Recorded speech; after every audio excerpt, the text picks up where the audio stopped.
need to be particularly flexible to do some movements in jiu-jitsu. So if I'm here like this and you're struggling to bring your leg over the head, yeah, often it's because this leg here is locked down really tight. Now I'm trying to separate. I mean, I'm flexible enough to be able to do it anyway.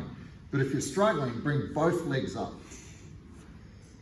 Yeah, because where you feel your lack of flexibility is when your legs are separating. Yeah, right? So scarf hold is a classic example.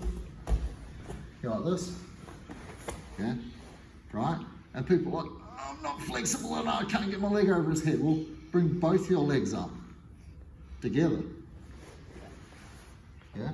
If your legs stay close to each other, you're not using any flexibility. Or if you can do this, yeah, if you can do that, you can do jiu-jitsu.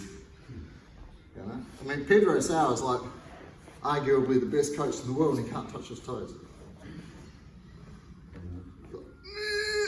You know, he's got incredibly dexterous feet, but like really strong but tight hammies. It's probably his lower back.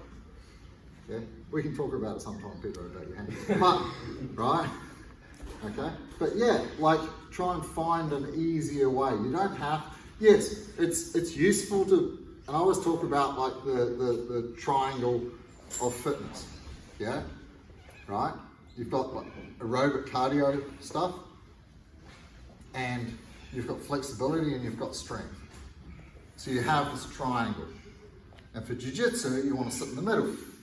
Reasonably flexible, reasonably strong, reasonably fit. Yeah? If you're like super cardio guy, but really weak, but flexible, you can have problems. If you're super strong, not flexible, and no cardio, you've got problems. So the best place to sit is right in the middle. And that's where I pick on you, because you're like this big, strong guy, right?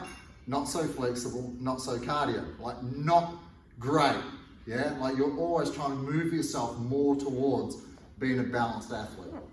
And that's all you need for jiu-jitsu, is to be like, do a few push-ups, lift a couple of little weights, like nothing crazy, you know, and be flexible. You know, it'd be good to be able to touch your toes, like that's awesome. You know, hip dexterity would be good, you know, nothing crazy. You don't have to like be 10th planet, you know, dead orchid kind of flexible. You don't have to do that. If you take it too far in that way, like when I was training with Halson in 2002, he told me for using my flexibility like a strong guy uses strength. I was stupid flexible. You know, I'd be fighting here, some guy passed my guard, I wouldn't even, no, I can't do it now, right? But I did yoga non-stop for like 2 years, like 3 times a day. And I bust my shin, so I couldn't do anything. And I could bring my foot over like the back of my head and stop people, yeah? And there's a picture of me in a comp where I'm choking a guy from half guard, so I've got a leg deep in half guard. The guy's all the way forwards with my legs behind my head, and I'm still choking him. I was happy to, like with this foot on the floor behind my head, didn't bother me at all. And I'm like, oh, really, you're gonna come down here? Right? But Halson told me off. He goes, you're using your flexibility like a strong guy uses his strength. He goes, like, you should be moving your hips instead. So when I'm here like this, I should never let people get that far past and then do something about it. I should be tracking them with my hips. You know, like Halson is super flexible, like stupid flexible for his age. Ridiculous. It's like Cirque du Soleil flexible. You don't believe what you're seeing. But it's good to have it, but it doesn't mean that you should do bad jiu-jitsu because of it. And that's what I was guilty of. Yeah? Anyway, a little bit more practice with this, then we'll start rolling. 1, 2, 3.